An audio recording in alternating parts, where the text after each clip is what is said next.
Salam hormat, bersama saya Bumawin dalam Berita Pagi Sarawak edisi Khamis 8 Oktober.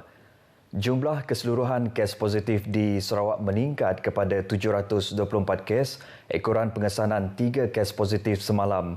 Jawatankuasa Pengurusan Bencana Negeri JPBN Sarawak menerusi kenyataan media memaklumkan masing-masingnya 1 kes dari daerah Kuching, Seri Aman dan Bintulu.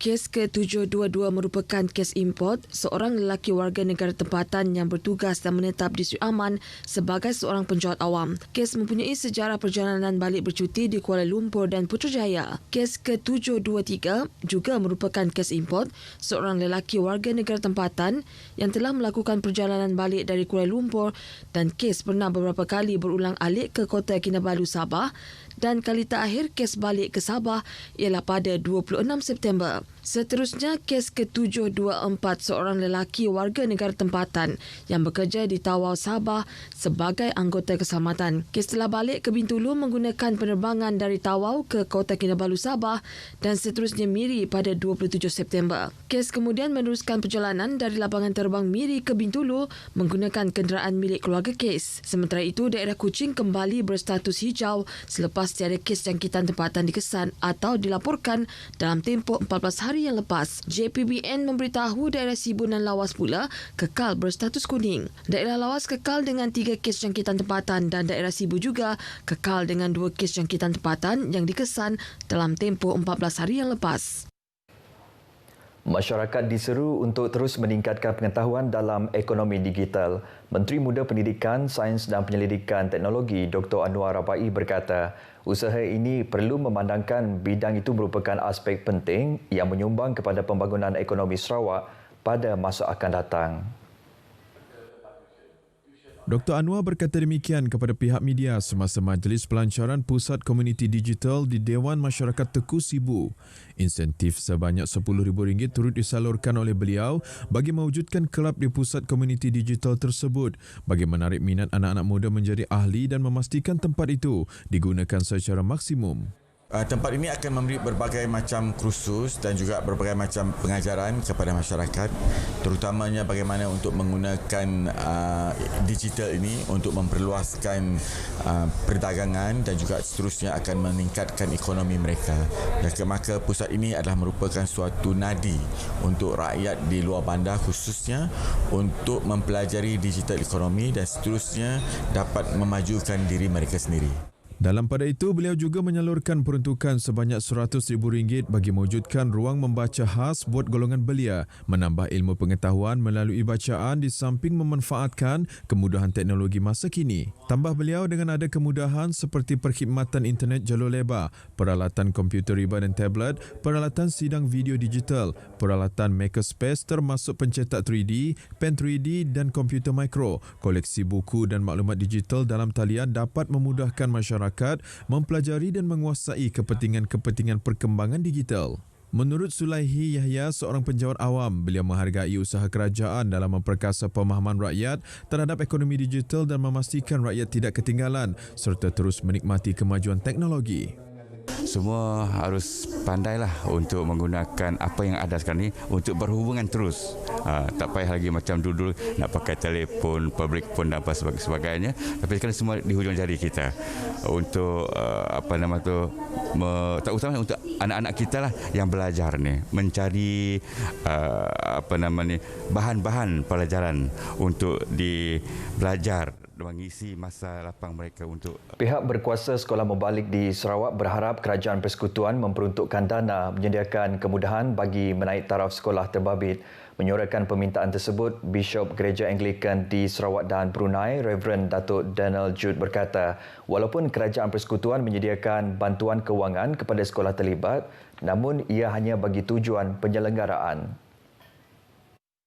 Beliau menyatakan demikian pada mesyuarat pertama pihak berkuasa Sekolah Mubalik Sarawak bersama Unit Hal Ehwal Agama-Agama lain Unifor di Kuching. Mesyuarat berkenaan dipengerusikan oleh Timbalan Ketua Menteri Datuk Ahmad Douglas Sugambas yang juga pengerusi Unifor. Ketika ini terdapat 127 sekolah mubalik di Sarawak terutama di bahagian Kuching, Sibu dan Miri. Majlis Bandaraya Miri MBM akan menyemak semula cadangan projek mencantik dan menambah baik semula makam Datuk Permaisuri yang berusia lebih 100 tahun di Tanjung Batu Pujut Miri untuk menjadikan ia satu lagi produk pelancongan di Bandaraya Miri. Datuk Bandaraya Miri Adam Yee memberitahu satu jawatankuasa akan dibentuk bagi membincangkan projek ini dengan melibatkan Majlis Islam, ketua-ketua masyarakat, badan bukan kerajaan yang aktif dalam memelihara dan mempromosikan lokasi makam berkenaan. So this task force will then look into how to actually implement that project, and of course we will at the meantime also prepare the project paper and seek funding for the project.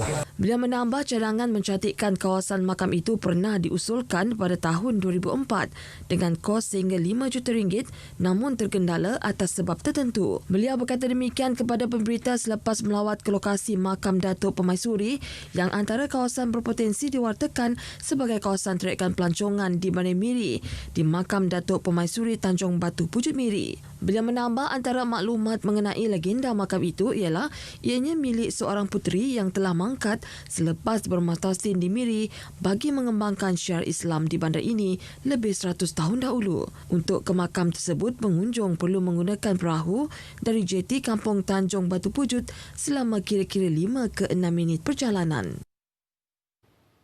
Sebanyak 4 premis terdiri daripada kedai runcit dan kedai makan disyaki terlibat dalam kegiatan judi tanpa lesen telah dipotong bekalan elektrik Selasa lepas.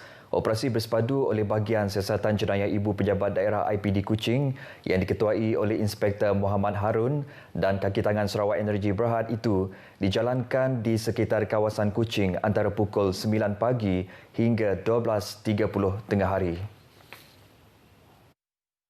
Ketua Polis Daerah Kuching SCP Awang Din Awang Gani menerusi kenyataan media berkata operasi itu dibuat di premis-premis yang didapati menjalankan aktiviti perjudian tanpa lesen. Katanya mengikut Seksyen 21A Akta Rumah Judi Terbuka 1953, polis boleh membuat permintaan untuk pemotongan elektrik jika mempunyai alasan yang munasabah bahawa premis itu menjalankan sebarang aktiviti perjudian. Beliau memberi amaran keras kepada pengusaha berkaitan supaya tidak menjalankan sebarang aktiviti perjudian tanpa lesen kerana boleh dikenakan tindakan di bawah Akta Rumah Judi Terbuka 1953 dan akan melaksanakan tindakan Akta Pencegahan Jenayah 1999 ke atas mereka yang terlibat. Majlis Daerah Limbang MDL akan mempercepat proses kelulusan bagi permohonan lesen perniagaan. Wali Kota MDL Sufian Mohad menyatakan semua permohonan dijangka dapat diselesaikan penghujung Oktober ini. Kita berdasarkan jumlah peniaga yang memohon memang setiap hari makin bertambah. Dan minggu depan pun kami akan mengadakan mesyuarat lesen untuk meluluskan banyak lagi lesen. Terutamanya yang hendak mewujudkan gerai makan baru di kawasan Night Street Market, bangunan tamu dan juga bangunan pasar Limbang. Kalau bercakap pasal tamu hari Khamis Jumaat, memang kalau ikutkan kapasiti sebelum ini, peniaga boleh memuat dalam 2 ke 300. Masih mendapat sambutan yang amat memberangsangkan. Apa yang kami lihat, walaupun dari segi ekonomi agak terkesan, tetapi dari segi jumlah peniaga yang ada di Limbang ini masih kekal dan juga bertambah. Tambahnya, pihak MDL juga tidak menyangka dengan pertambahan itu walaupun dalam Perintah Kawalan Pergerakan Pemulihan. Beliau ditemui media selepas Majlis Perasmian International Digital Economy Conference dan Pelancaran Digital Community Centre DCC Perpustakaan Desa Kampung Pahlawan Limbang. Mengulas mengenai DCC di kampung itu, beliau menyeru penduduk setempat untuk memanfaatkan kewujudan DCC sebagai platform untuk mempromosi dan mengetengahkan produk tempatan selain membolehkan penduduk meneroka dan mempelajari bidang digital. Setakat ini terdapat 2 DCC di Limbang iaitu di Kampung Pahlawan dan Kampung Meritam. Sanggup menggadai nyawa dengan terjun ke dalam sungai semata-mata mengelak dicekup oleh sepasukan polis dari bahagian Siasatan Jenayah Narkotik Daerah BSJND Lawas akhirnya mengundang padah setelah ditemukan lemas oleh penduduk kampung kira-kira pukul 3.42 petang semalam. Kejadian berlaku di Kampung Aru Sundar, Lawas. Ketua Balai Bomba dan Penyelamat Lawas, Zaki Husin memaklumkan mayat lelaki berusia 35 tahun itu berjaya dijumpai pada jarak 300 meter dari pusat kawalan operasi bencana dan kemudiannya diserahkan kepada polis Lawas untuk tindakan lanjut. Zaki mendedahkan bomba Lawas menerima panggilan kecemasan pada pukul 6.32 petang Selasa dan menggerakkan anggota bagi operasi mencari dan menyelamat. Bagaimanapun, pencarian hari pertama gagal menemukan sebarang petunjuk dan disambung semula pagi semalam. Mengikut kronologi kejadian, seorang saksi telah melihat mangsa telah dikejar sepasukan polis dari BSJND Lawas menggunakan sebuah kereta. Difahamkan mangsa telah terjun ke sungai berdekatan jeti sehingga gagal ditemukan sebelum laporan bomba dibuat. Polis Lawas, APM Lawas antara agensi terlibat dalam operasi SAR. Kaunter Jabatan Pengangkutan Jalan JPJ Negeri dan Cawangan pada hujung minggu akan ditamatkan bermula esok. JPJ dalam kenyataan media mendedahkan bagaimanapun penamatan pembukaan kaunter hujung minggu itu tidak melibatkan kaunter JPJ di Pusat Transformasi Bandar UTC. Kaunter hujung minggu telah dibuka bermula Mei lepas berikutan pelaksanaan Perintah Kawalan Pergerakan akibat pandemik COVID-19. Kaunter yang dibuka kepada orang ramai dari pukul 8 pagi hingga 1 tengah hari itu disediakan di 9 cawangan JPJ seluruh negeri meliputi Kuching, Serian, Seri Aman, Betong, Sarike, Sibu, Mukah, Kapit, Bintulu, Miri dan Limbang. Sekian berita pagi Sarawak. Ketika berdepan situasi getir COVID-19 ini, marilah bersama sebarkan berita yang sahih dan benar. Jangan sebar dan kongsi berita palsu. Saudara, kita belum menang. Terus patuhi SOP. Saya Bumawin, jumpa lagi.